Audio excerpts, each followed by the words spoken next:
평생 모은 논밭을 장남 이대풍에게 물려준 이 진사는 자식의 효심만 믿고 가마에 올라 만수무강원에 입소합니다.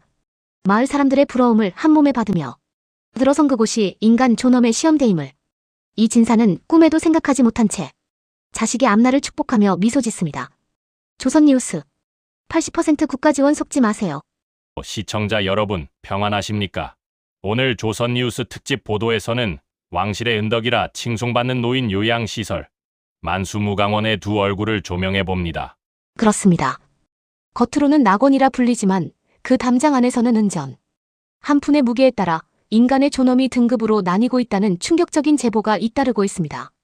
한양 도성 남산자락 아래 웅장한 기와지붕이 첩첩이 쌓인 거대한 정각이 자리하고 있습니다. 왕실의 은덕을 입어 기력이 다한 백성들을 편안히 모신다는 이곳의 이름은 바로 만수무강원이지요. 마당에는 수백 년 된 소나무가 위용을 뽐내고 담장 너머로는 은은한 향기가 흘러나와 지나가는 이들의 부러움을 자아냅니다. 많은 백성은 이곳에 들어가기만 하면 배불리 먹고 아플 때 의관의 돌봄을 받으며 여생을 보낼 수 있다고 믿습니다. 하지만 화려한 단청 아래 가려진 진실은 궐 밖으로 새어나오지 않는 법이지요. 오늘 조선뉴스가 마주한 만수무강원의 실체는 우리가 알던 낙원과는 거리가 멀었습니다. 이곳의 운영구조를 살펴보면 호주에서 내리는 장기요양지원금이 전체 비용의 8할을 차지하고 있습니다.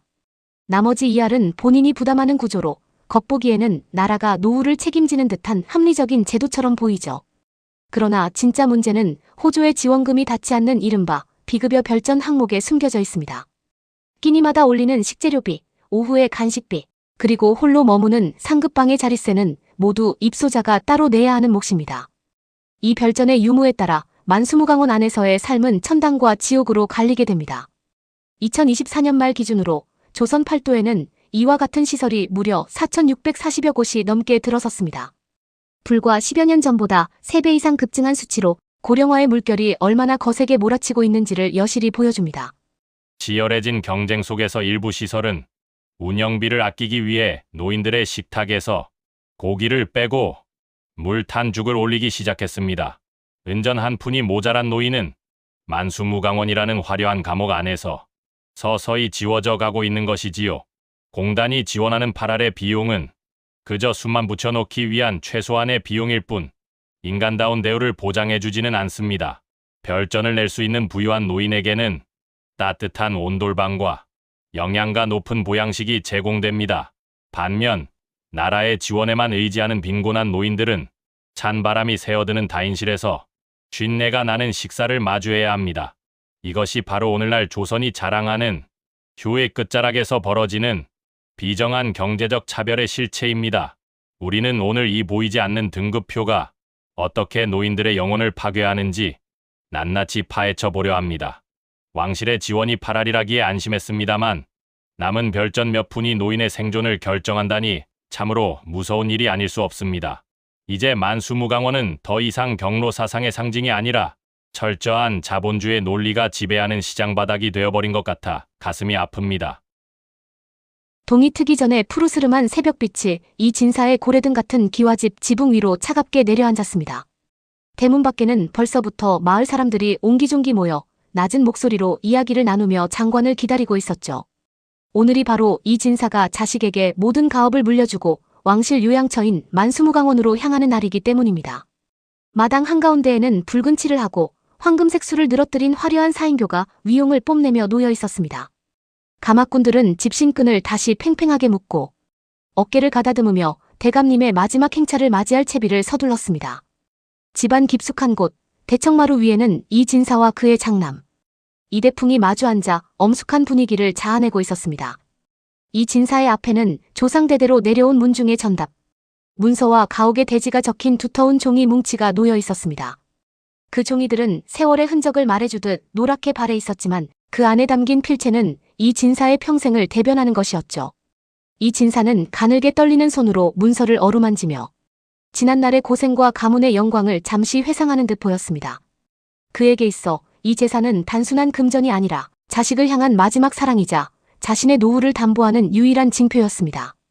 이윽고 그는 결심한 듯 문서를 들어 장남 이대풍의 앞에 정중하고도 단호하게 내려놓았습니다. 자신이 가진 모든 경제적 권력과 생존의 도구를 자식에게 넘겨주는 이 행위는 조선의 법도 아래 가장 숭고한 양보로 비춰졌습니다.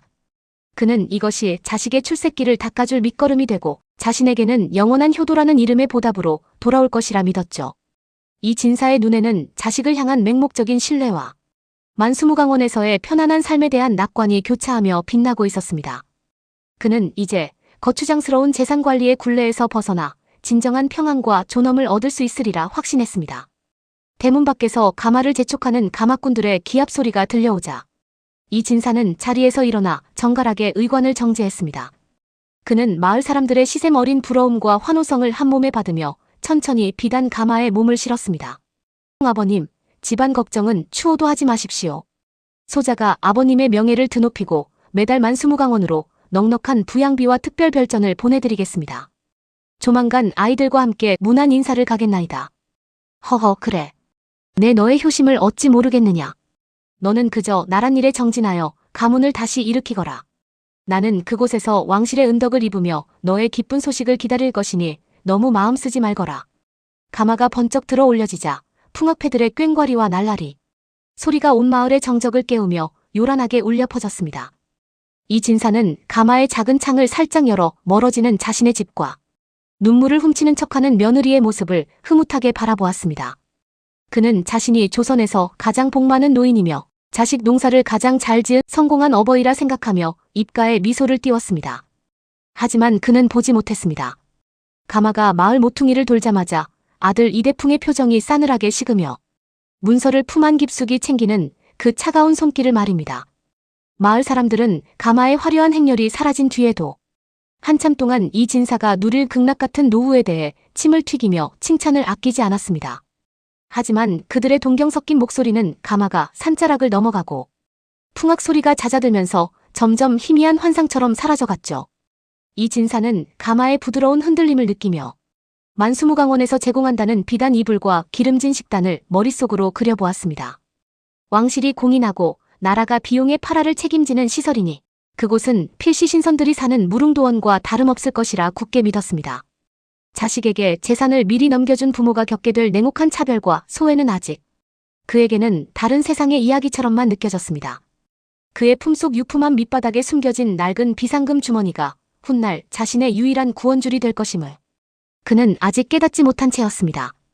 화려한 행차는 지푸른 숲길을 지나 거대한 담장으로 둘러싸인 만수무강원의 육중한 정문을 향해 거침없이 나아갔습니다. 그것은 노년의 영광을 향한 행진인 듯 보였으나 사실은 자신의 목소리를 잃어가는 가장 쓸쓸한 여정의 시작이었습니다. 하늘은 눈부시게 맑고 구름은 평화로웠지만 숲속 산새들의 울음소리만은 다가올 비극을 예견하듯 어딘가 서글프게 들려오는 아침이었습니다.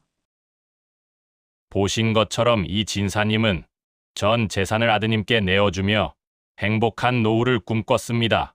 마을 사람들의 부러움 속에 떠나는 저 뒷모습이 어쩐지 더 쓸쓸해 보이는 건 왜일까요?